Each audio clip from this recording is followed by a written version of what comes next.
I wouldn't call myself a runner.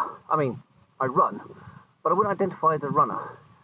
And yet, this morning, I went to leave the house for my run, and my little 4-year-old, he says to me, why do you run, Dad?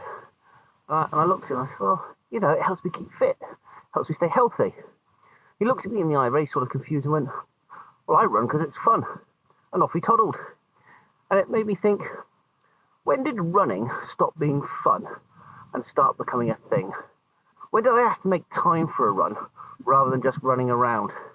So it left me with this question. Why do we run? Interesting.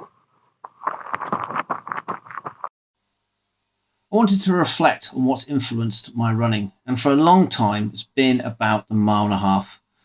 When I left school and joined the army, it was all about the 1.5 miles. You had to run it in a set time, and if you wanted to get into the parachute regiments or the Royal Marine Commandos, you had to run it faster than everybody else. It was a measure of how good you were. Once you were in the military, every year, 1.5 miles.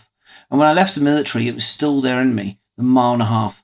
So the 1.5 miles has become a main focal point for my running. It was all about being faster and quicker and meeting a set time.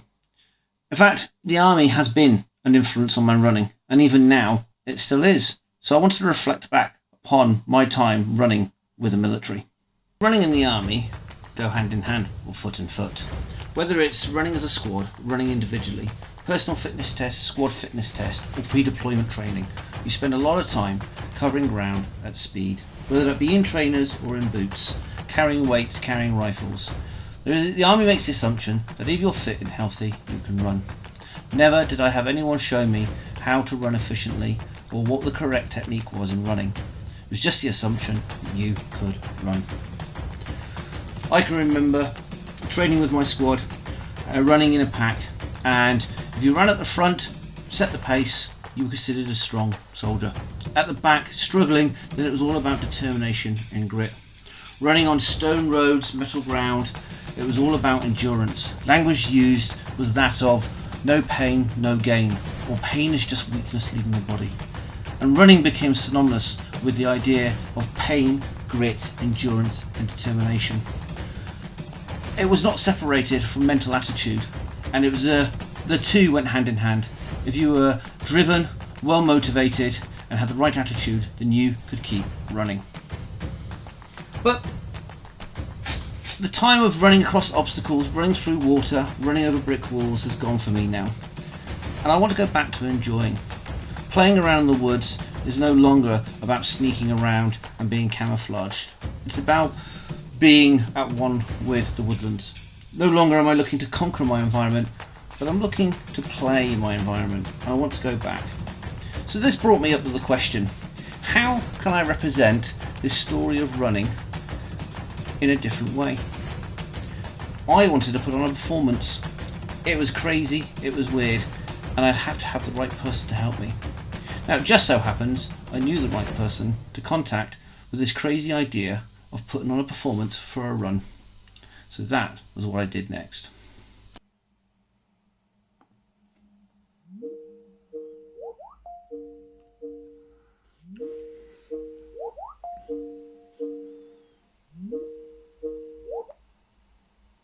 Howdo.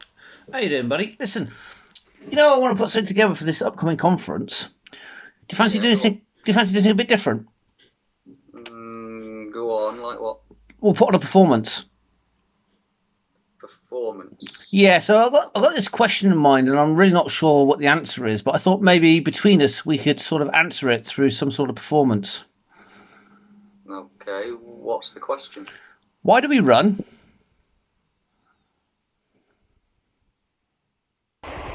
Why do we run?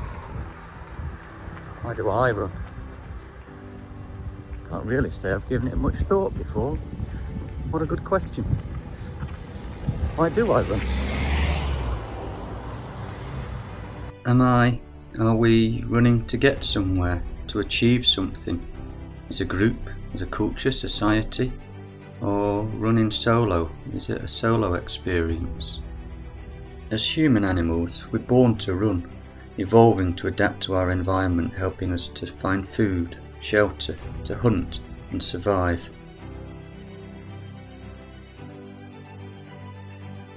But in our modern Western world, we no longer need to run.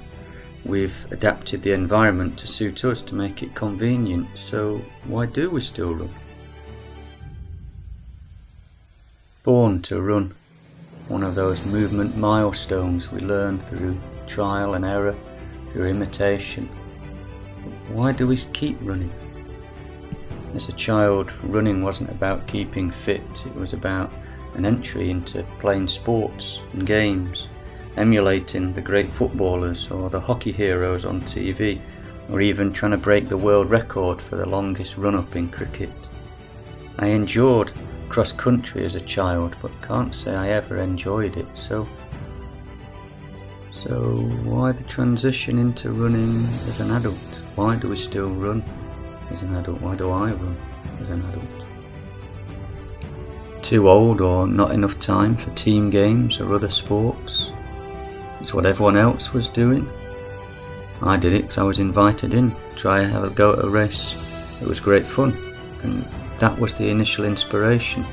But then it became more serious, more scientific, chasing times, always getting better, sticking to rigid training programs.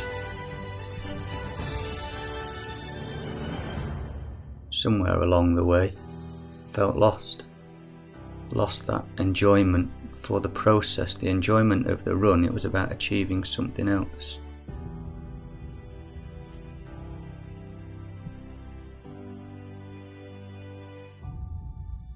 So what next? So what now? How can I find that sense of enjoyment back, that childlike play and exploration? Do I need to learn to run all over again from the ground up?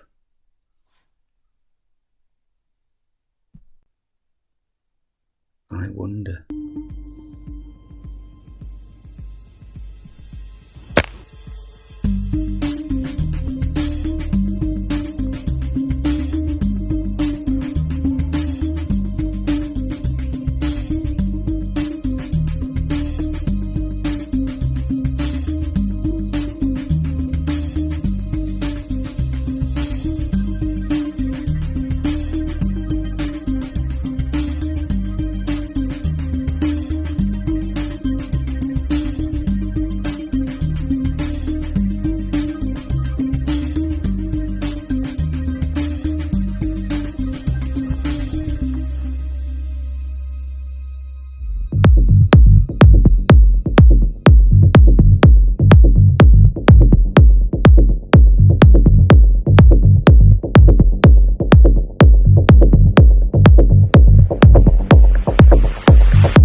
Jason. Hey, buddy, mate, that was a bit of fun doing that. Had its challenges with COVID and working out how to use some editing software, but I really enjoyed that. So thanks for joining me on the ride on that one. Thanks for the question. Well, I've got another idea. What about a multi-day running expedition? Yeah, sounds like fun.